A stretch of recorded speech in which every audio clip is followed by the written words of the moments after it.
Now, the greatest radio shows of all time. Suspense. The Shadow Node. Washington calling David Harding, Counter Spy. Classic radio theater. The Great Gildersleeve. Fibber McGee and Molly. Dragnet. Gunsmoke. The Lone Ranger. Now, step back into our time machine with your host, Wyatt Cox. Good evening, friends of the Inner Sanctum. One of the best-known West Coast programs of all time, The Whistler, from 77 years ago, March 4th, 1976, Decision. And we thank you for tuning in on this Saturday. This is the 4th day of March, 63rd day of the year, and we have 302 days remaining until we get to 2024. Now, before 1933, this was Inauguration Day, until they moved it in 1937 to January 20th. You know, the speed of communication had improved such that they would have a president that was known to be by March 20th, at least most years. Let's see. Some of the things that went on in this date in history. Christopher Columbus arrived back in Lisbon, Portugal on this date in 1493 aboard his ship Nina from his discovery voyage to America, and he went back to Spain on March 15th. Now, in 1681, Charles II of England granted a land charter to William Penn for the area that would later become Pennsylvania. The Continental Congress voted on this date in 1778 to ratify the Treaty of Amity and Commerce and the Treaty of Alliance with France, the first entered into by the United States government. In New York on this date in 1789, the first Congress met and declared the new Constitution of the U.S. was in effect. Happy birthday, Vermont. You were admitted as the 14th state of the Union on this date in 1791. Now, the 11th Amendment to the Constitution passed by Congress on this date in 1794, dealing with each state's sovereign immunity in regards to federal lawsuits. In the first ever peaceful transfer of power between elected leaders in modern times, in 1797, John Adams sworn in as president, succeeding George Washington. 1814, Americans defeated the British at the Battle of Longwoods between London and Thamesville near present-day Wardsville, Ontario. Chicago became incorporated as a city on this date in 1837. Also in Chicago on this date in 1902, the American Automobile Association established. We know it as AAA. In 1917, Jeanette Rankin of Montana became the first female member of Congress, the House of Representatives, 1917. 1925, Calvin Coolidge became the first president to have his inauguration broadcast on radio. 1929, Charles Curtis became the first Native American vice president. And in 1933, President Roosevelt's first inauguration address featured a phrase designed to bring the nation out of malaise and depression. Let me assert my firm belief that the only thing we have to fear is fear itself. Nameless, unreasoning, unjustified terror, which paralyzes needed effort to convert retreat into advance. President Roosevelt's first inauguration would be the last, held on March 4th. Frances Perkins became Secretary of Labor on this date in 1933, the first female member of the cabinet. In a quiet ceremony on this date in 1952, two Hollywood actors were married and they would stay together until his death in 2004. They appeared together in only one motion picture. Here's a scene. Can you guess who they are? You knew I was fresh out of a bad marriage when we met. I wanted to be sure this time, so we played it safe. Until I knew that you were Mr. Right. Then you gave me that line about wartime marriages. I wanted a wife and kids, not a widow and orphans. Sure. And I began to think maybe you were playing the South Sea Circuit. You knew better. The movie, the 1957 World War II submarine movie, Hellcats of the Navy. The woman billed as Nancy Davis. The man, the future governor of California and 40th president of the United States, Ronald Reagan. Ronnie and Nancy married on this date in 1952. President Reagan's death in 2004 ended what Charlton Heston called the greatest love affair in the history of the American presidency. U.S. Atomic Energy Commission announced on this date in 1962 that the first atomic power plant at McMurdo Station in Antarctica was in operation. In 1964, Teamsters Union head Jimmy Hoffa, convicted in Chattanooga of attempted bribery of a grand juror, sentenced to 8 years in prison. After the sentence was handed down, Hoffa fiercely proclaimed his innocence to reporters. I have been sentenced. I will appeal. I am not guilty.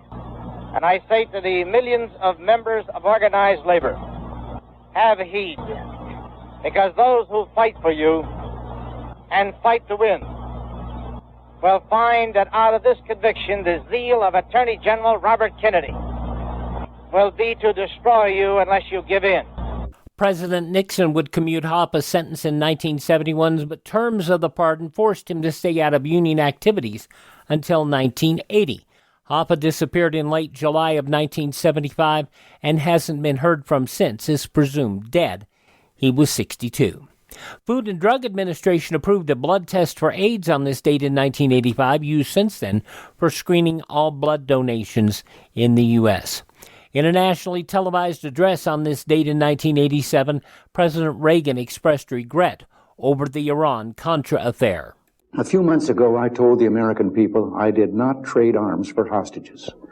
My heart and my best intentions still tell me that's true, but the facts and the evidence tell me it is not. In the address, Reagan took full responsibility for the action of those involved. On this date in 1998, the Supreme Court ruled federal laws banning on-the-job sexual harassment also apply when both parties are the same sex. And it was on this date in 2005, Martha Stewart was released after 5 months in prison for insider trading. The homemaker guru spoke to reporters after her release. My favorite thing is lemons. And people make jokes about making lemons into lemonade, but I actually really like lemons.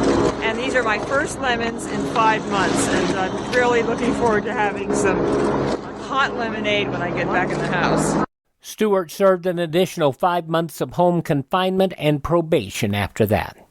Passing away on this date in history, the pioneer of the Chisholm Trail, Jesse Chisholm, comedian John Candy, comedian Minnie Pearl, the Village People's Glenn Hughes, politician Harold Stassen, and from 90210 in Riverdale, Luke Perry.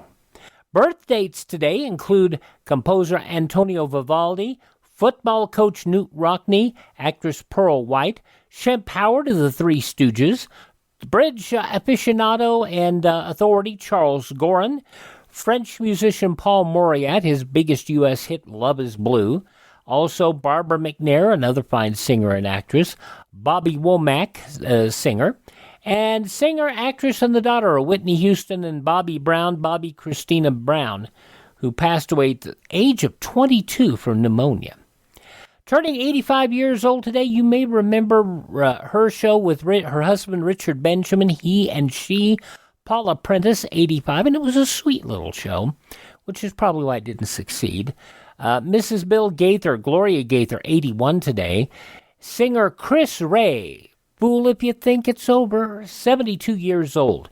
From Second City TV and Beetlejuice the movie, Catherine O'Hara, 69. Johnny Nagarelli in the original Grease movie, Adrian Zemed, is 69. And from Everybody Loves Raymond, Patricia Heaton is 65. Those some of the people who celebrate the 4th day of March as their birthday. If this is your birthday. Happy birthday to you. Happy birthday to you. Happy birthday, happy birthday, happy birthday to you.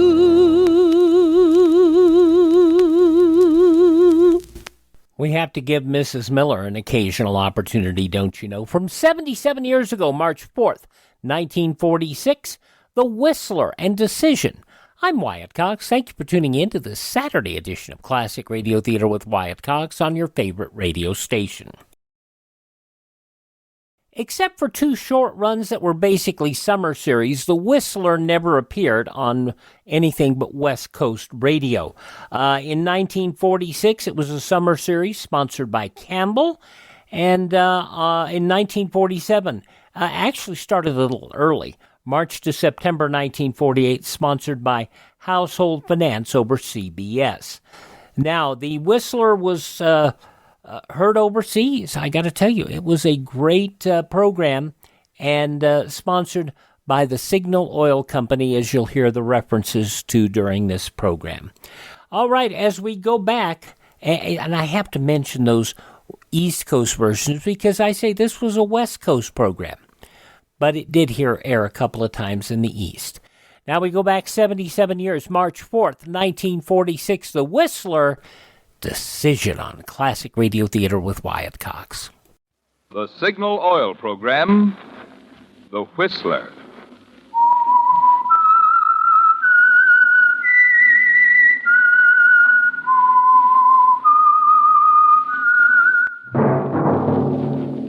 That whistle is your signal for the Signal Oil Program, The Whistler.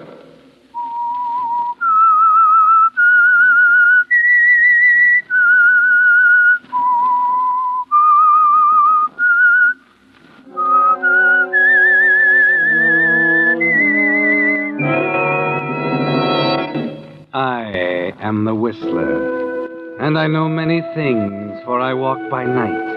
I know many strange tales hidden in the hearts of men and women who have stepped into the shadows. Yes, I know the nameless terrors of which they dare not speak.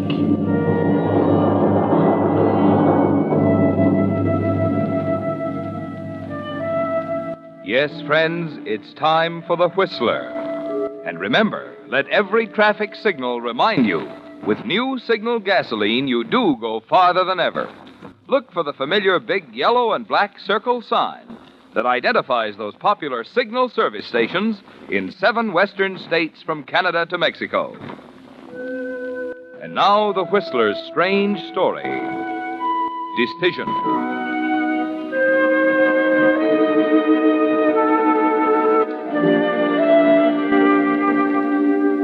Months later, when he finally got a chance to think about it clearly, he decided that if it hadn't happened so suddenly, it might not have happened at all. It was April, of course.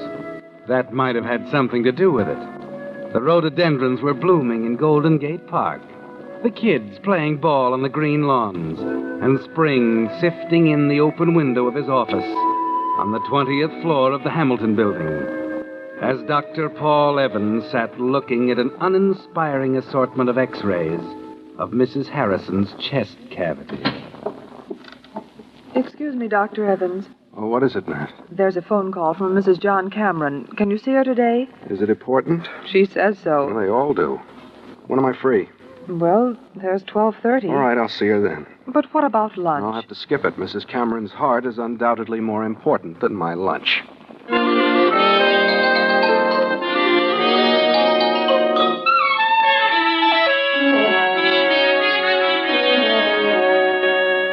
Yes, it could have been the way that it happened. Its startling suddenness throwing you off balance. Or maybe it was just spring in San Francisco. But most of all, it was a black-haired girl with blue eyes, standing by the window when you looked up from your X-rays a half hour later. You remember exactly how she looked. The jersey dress with a gold belt and clip. The smart little felt hat, accenting her dark hair, making you realize in a split second what was wrong with all the girls you ever knew. She must have come in while you sat at the film illuminator, looking at negatives. Evident mitral making notes. insufficiency, minor valvular lesions, plus slight enlargement. You're Dr. Evans. Right, I'll be with you in just a moment. Request detailed cardiograph immediately. There we are. Please sit down. I'll get rid of this stuff. Now, you must be... Hello. How do you do? I'm Carol Cameron. Yes, The nurse said you were rather concerned about yourself. Oh, not about myself. It's about my husband. I see. John Cameron, perhaps you've heard of him? Stocks and bonds, isn't it? Yes. Few too many, I'm afraid. Oh? He's been under a terrible strain recently. The night before last, he had a rather severe attack. His heart? Yes. Dr. Miles, our family physician, suggested I see you about it. Where's your husband now? Oh, at home. In bed. Didn't Dr. Miles recommend the hospital? Oh, well, John's awfully unreasonable. He wouldn't hear of it. Insisted he'd be up and around in a day or two. That is unreasonable. You'll see him, Dr. Evans. Of course. I'll be glad to do what I can.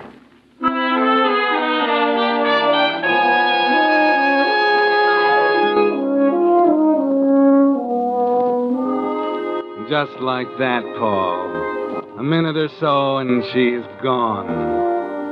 You look up, you see her. And 30 seconds later, she could ask if you'd mind going to the North Pole for her, and you'd tell her you'd be glad to.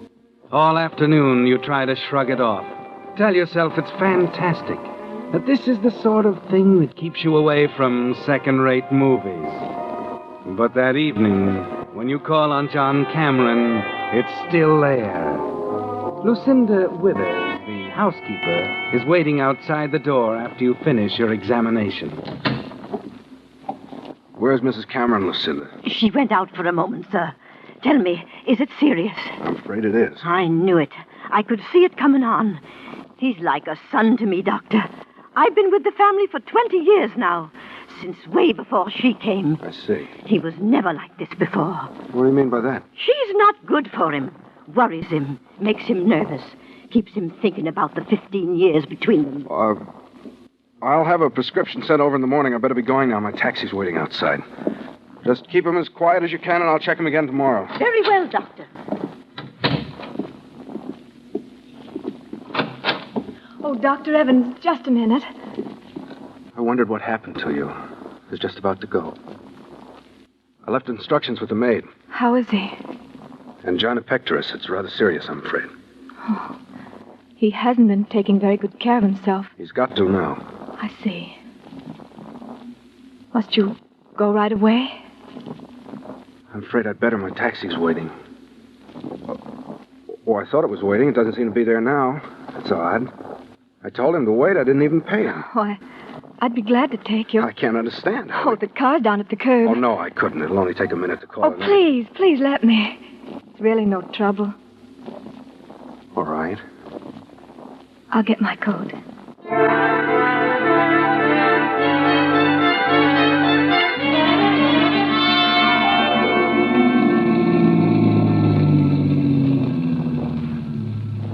There you are, Doctor. Right to the door. It was awfully nice of you, Mrs. Cameron. Well, I guess the next thing to do is get out. Oh, just a minute. I want to tell you I lied about the taxi. I told him to go. Why? Because I wanted to take you home. I'm very flattered.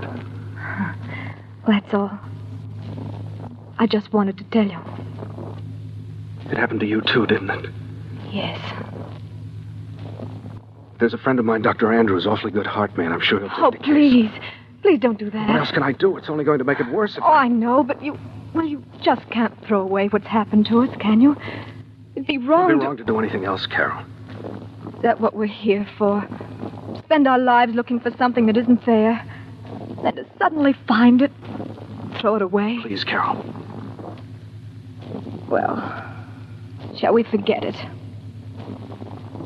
I'll be around tomorrow with the prescription.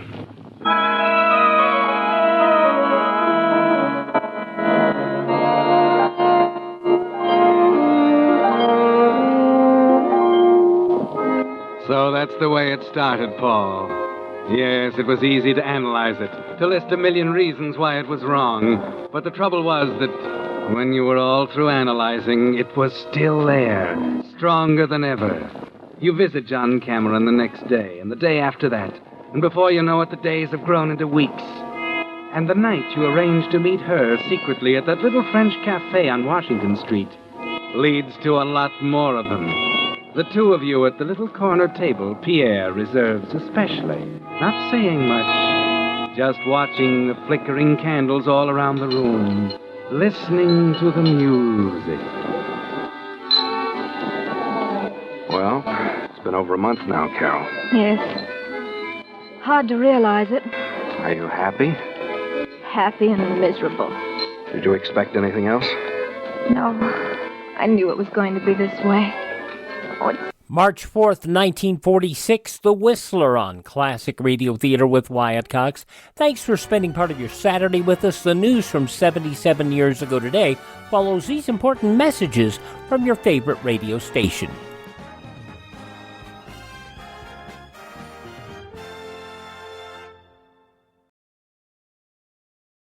Just when you thought it couldn't get any better, Mike Lindell and MyPillow launching the MyPillow 2.0. Now, when Mike invented MyPillow, it had everything you could want in a pillow. Now, nearly 20 years later, he's discovered a new technology that makes MyPillow even better. Of course, the patented adjustable fill of the original MyPillow, but now with brand new fabric with a temperature-regulating thread, it's the softest, smoothest, and coolest pillow you'll ever own. Say goodbye to tossing and turning and flipping your pillow over in the middle of the night. And more great news on the MyPillow 2.0 buy one, get one free offer with my promo code Wyatt.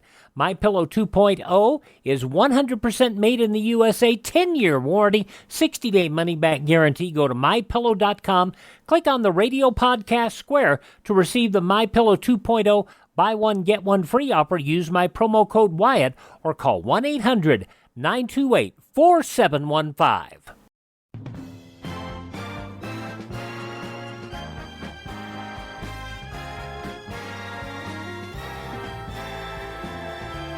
Thanks for tuning in to Classic Radio Theater with Wyatt Cox on your favorite station on this Saturday. We're listening to an episode of The Whistler, as it was originally broadcast on Monday, March 4th, 1946. In the newspapers of that Monday 77 years ago, these were some of the headlines. Robert Hannigan, the national chairman of the Democrat Party, told House Democrats last night their support of President Truman's housing program is imperative to prevent the Republicans from torpedoing it. The program, already endangered, may reach a decisive vote today. Simultaneously, the administration's economic high command took on Congress yesterday in a no-holds battle for its wage price program. Economic Stabilization Director Chester Bowles set the tone for a Sunday barrage of statements with an assertion that setbacks in Congress last week represent good news only for the black marketers, for the gougers, and the speculators. General Motors last night rejected the CIO United Auto Workers' proposal of arbitration in the 103-day automobile strike and proposed a secret vote of strikers to determine whether they desire to return to work. GM said the only issue was whether GM should grant a greater general wage increase than its competitors or more than the pattern for the country. A GM letter to the union asserted, "We don't need arbitration to decide this point." President Truman and former British Prime Minister Winston Churchill leave Washington by train today for Fulton, Missouri, where Churchill will deliver an address at Westminster College. Britain's wartime leader, accompanied by Mrs. Churchill and their daughter, Sarah Oliver, arrived by train from Florida yesterday to Washington. Colonel Frank W. Clark, their Miami Beach host, also in the party. A Negro restaurant worker admitted to Bloomington, Indiana authorities last night he was near the scene of the double murder of a choir director and a woman choir singer, both married, on Friday, the day the brutal crime was committed. While officers continue questioning the man, one of two Husky Negro brothers arrested for investigation after an automobile accident, prosecutor Robert McRae announced he had discovered love letters written by the woman victim to her lover. A high Soviet officer in Mukden acknowledged that Japanese prisoners of war had been shipped to Siberia. Non-Russians told Richard Kusing of the Associated Press that some prisoners forced to dismantle Manchurian industries for the Russians. Dyrens and environs are in an unarmed Russian camp. 2 colleagues and Kushing learned on a 25-hour visit to southern Manchuria port, which ended abruptly yesterday when, under virtual arrest, we were hustled out to an ongoing train by 3 husky-armed Russian soldiers.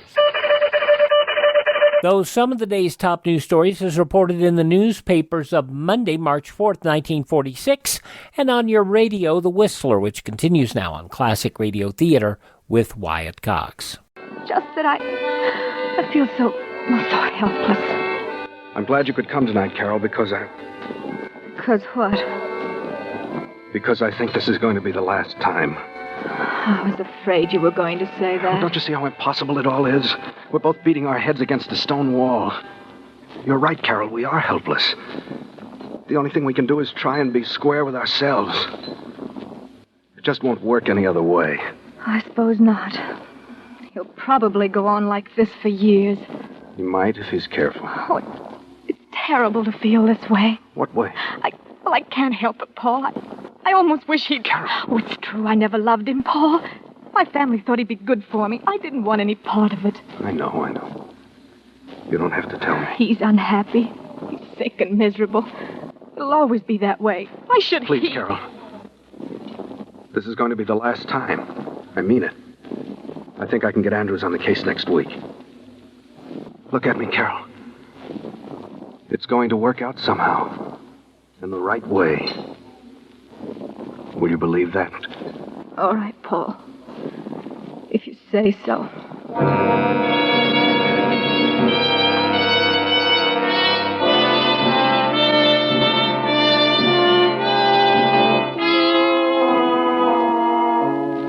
Yes, Paul. It was the only thing to do. The honorable thing. Approved 100% by the Medical Association.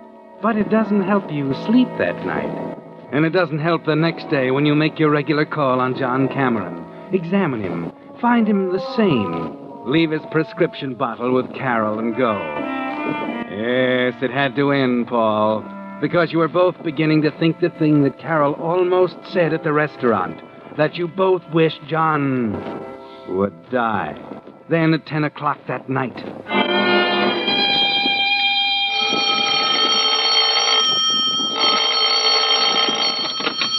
Hello? Dr. Evans? Yes? You must come at once, Doctor. Mr. Cameron's had an attack. I'll be right over, Lucinda. Now listen carefully. There's a bottle of amyl nitrite in the medicine cabinet in the bathroom. Break up a tablet and a handkerchief and make him inhale it. Is that clear? It's too late for that, Doctor. I'm afraid he's dead.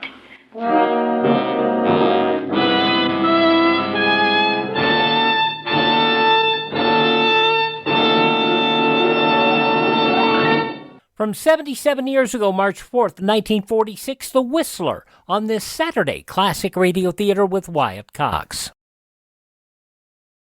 We'll go back 88 years on Sunday's Classic Radio Theater with Wyatt Cox for an episode of Calling All Cars, another West Coast program sponsored by the West Coast Rio Grande Gasoline Company. Undercover Woman. A female undercover agent for the narcotics squad has been found dead. That'll be on tomorrow's Classic Radio Theater with Wyatt Cox, another lighthearted show. But now the conclusion of The Whistler, Decision, starring Elliot Lewis, from 77 years ago, March 4th, 1946.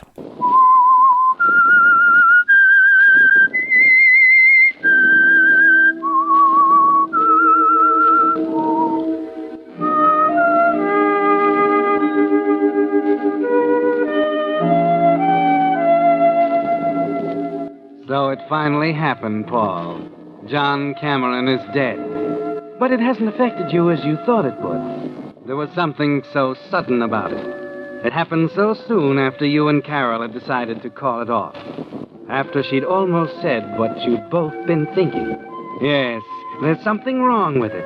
It just feels wrong. That's why after you've examined him, you turn to Lucinda. Lucinda? Yes, Doctor. You were here when it happened? Yes. Mrs. Cameron had given him his medicine and gone to bed. I heard him call. What happened then? He'd been violently sick. Said his throat was burning. What do you mean? That's right, sir. And he was all doubled up with cramps. Oh, you're wrong. You must be. It's the truth, sir. Did you give him anything? No. It was my night out. And I'd only just come in when all of a sudden... Excuse me a minute. Well, Paul, Don't go in there. There's nothing you can do now. I know. Well, it's over. Carol. Oh, don't say anything, Paul. I don't want to talk about it or think about it anymore. Ever. We've got to think about it. I know.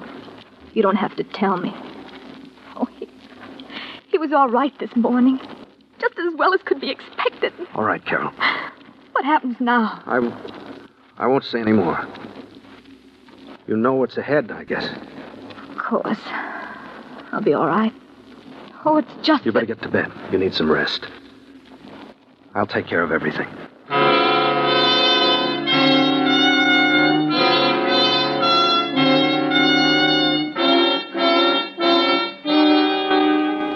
It's almost midnight when you get back to the office and take the prescription bottle out of your pocket.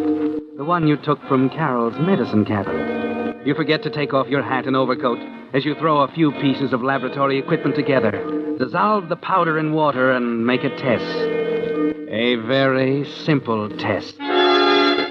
Thiocyanin. I knew it.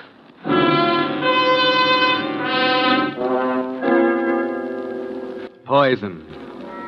Well, Paul, it's quite a decision, isn't it? You look down at the blank death certificate on your desk until the letters burn into your brain and you can see them when you close your eyes. It's the most important decision you'll ever have to make, Paul. Is that what we're here for? To spend our lives looking for something that isn't there, then to suddenly find it and throw it away? 2 o'clock. 3. 4. All you can do is sit and stare at the desk, trying to think it through. Your medical certificate's on one wall, the Hippocratic Oath in a neat black frame on the other. 6 o'clock, 7, 8. Then your nurse arrives. Why, Doctor, you've been here all night? Yes, had an important case. Cameron. He's dead. Well, it was only a matter of time. Yes, I guess it was. You were filling out the certificate? You can fill it out for me. Death from natural causes. Angina pectoris acute.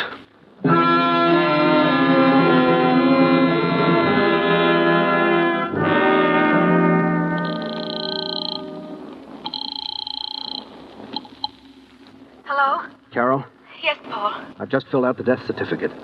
Heart disease? Yes. Do you think they'll investigate? You've got to be careful, awfully careful. Oh, I will. Poison isn't easy to cover up, Carol. They'd find it in a second if they ever got suspicious. So listen. I'll send the certificate over this morning. Take it to a mortuary right away and ask for cremation.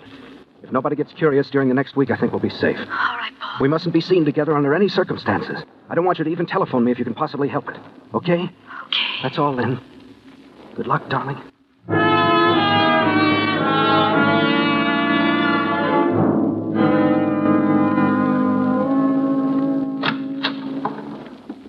Hello, Evans. Oh, hello, Miles. How are you? A little puzzled at the moment. Thought I'd drop in for a minute. Sure, have a chair. Thanks. It's about Cameron. I've had a rather distressing experience. Oh? You know, I've been their family doctor for some time. I didn't know Mrs. Cameron before she married John some years ago. But I've always thought her a rather charming person. She seems to be. You know her pretty well, Paul? Well, naturally, in attending her husband, Of course. You think she's a woman of character? I'd say so. So would I. Miss Lucinda Withers, however, seems to think she's a murderess. What does that mean? I don't know. The woman was completely confusing, a lot of rambling, disconnected remarks that seemed to imply that you and Mrs. Cameron were in love. But there was a practical reason for her requesting cremation. When Cameron had always been against it. Oh, what's wrong with that? Supposing she didn't know. I just think, Paul, that you ought to do something about Miss Withers. You know as well as I that this sort of thing can ruin you.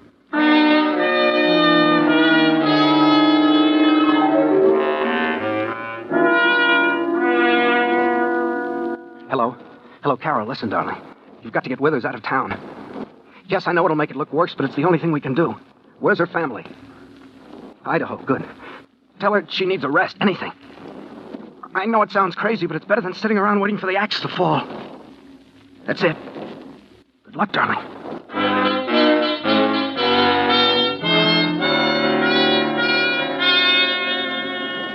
You're walking on thin ice, Paul.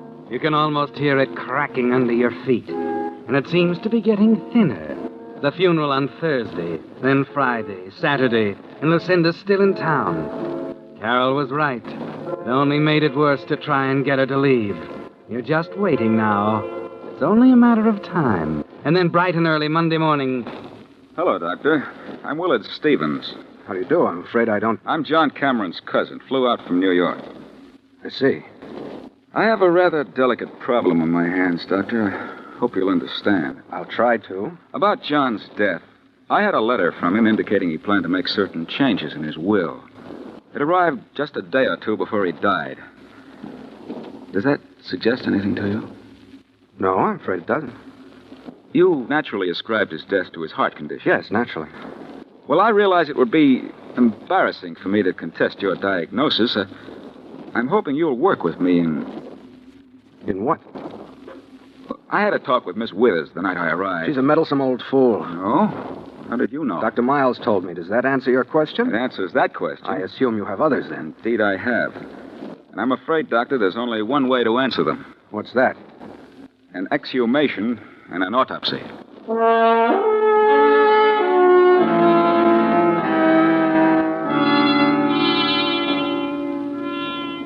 So that's it, Paul. It's all over now but the trial. The next decision is easy, isn't it? It would be useless to try and run away. It would never lead to anything. You and Carol could never find happiness with an axe hanging over your heads. So the next day, during the autopsy, you sit at home quietly in the chair by the phone, waiting for it to ring. Hello? Hello, darling. Is it over? Yes. They're waiting downstairs to take me to the coroner's office. Paul, would you do me a favor? Anything, Carol. Will you leave now? What do you mean? Oh, look. If it's going to happen, there's no reason for it happening to both. Oh, that's about the most ridiculous thing you ever Paul, said. please, Go with them, listen Carol. to me. I'll be down there in an hour. Carol, there's only one thing in the world right now. When that's gone, I don't want to be here anymore. I hoped you'd say that. Keep your chin up, darling. I'll see you in an hour.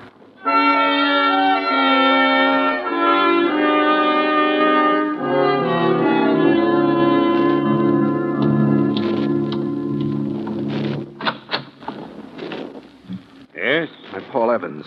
Oh, this way.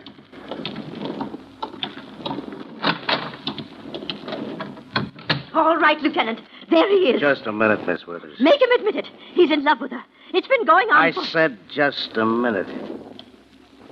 What about it, Dr. Evans? It's written all over his face. All right, all right. I'm in love with Mrs. Cameron. So what?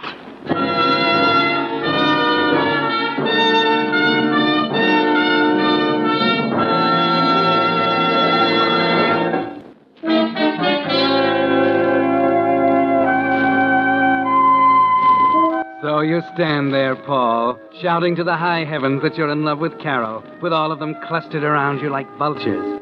It doesn't seem to matter anymore, does it? There's a long silence, and then the police lieutenant slowly walks over to Lucinda Winters.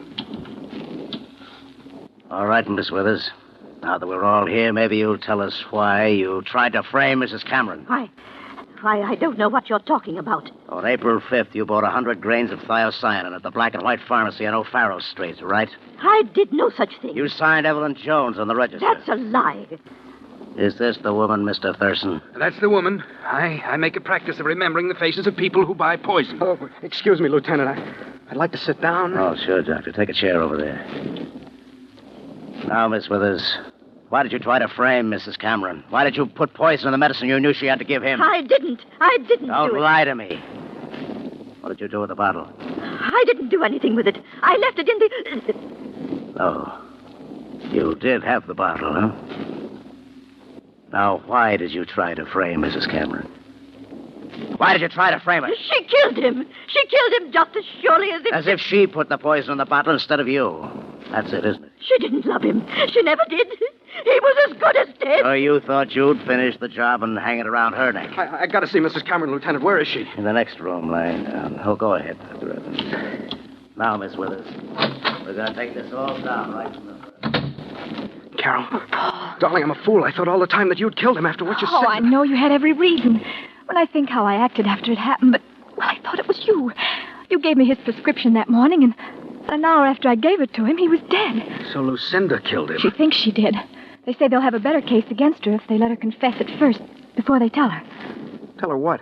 Well, when you brought the new prescription that morning, the old bottle was still half full. And that's the one she put the poison in. What? That's the way it happened, Paul. You see, I used the new one the night he died. That's why I was so sure you did it. But the prescription was perfectly all right. There was nothing... Of course it was. I was so sure he was poisoned. Those symptoms... Oh, Lucinda was lying, Paul, about the burning in his throat and the cramps. Don't you see? Then the autopsy was okay. There was no murder? They're going to charge her with attempted murder, Paul. You see, your diagnosis was correct. John died of natural causes. Angina pectoris. Acute.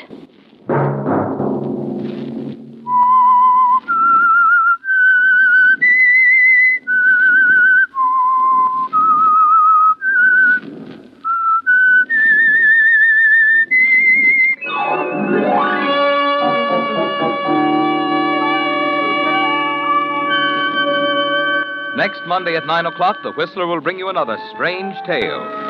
The Whistler is broadcast for your entertainment by the marketers of Signal gasoline and motor oil and fine quality automotive accessories, and by your neighborhood Signal dealer. This program, produced by George W. Allen, with tonight's story by Harold Swanton, music by Wilbur Hatch, is transmitted to our troops overseas by the Armed Forces Radio Service. March 4th, 1946, The Whistler on Classic Radio Theater with Wyatt Cox. Thank this station, support their advertisers. It's their kindness and courtesy that allows us to be with you here on your favorite radio station each and every Saturday. Also, you can visit my webpage. If you miss a day, you don't have to miss a single show. All of our shows are available there for on-demand streaming. You can also find our social media links, information on building a classic radio collection of your own. You can find my contact information. If you'd like to support us, you can buy me a coffee. That buy me a coffee money goes towards acquiring additional classic radio collections and helps us maintain our distribution channels. That's at classicradio.stream. Thank this station, support their advertisers, and tell all your friends the great radio shows of all time, greatest ones, right here on this spot on the dial. Classic Radio Theater with Wyatt Cox on your favorite radio station.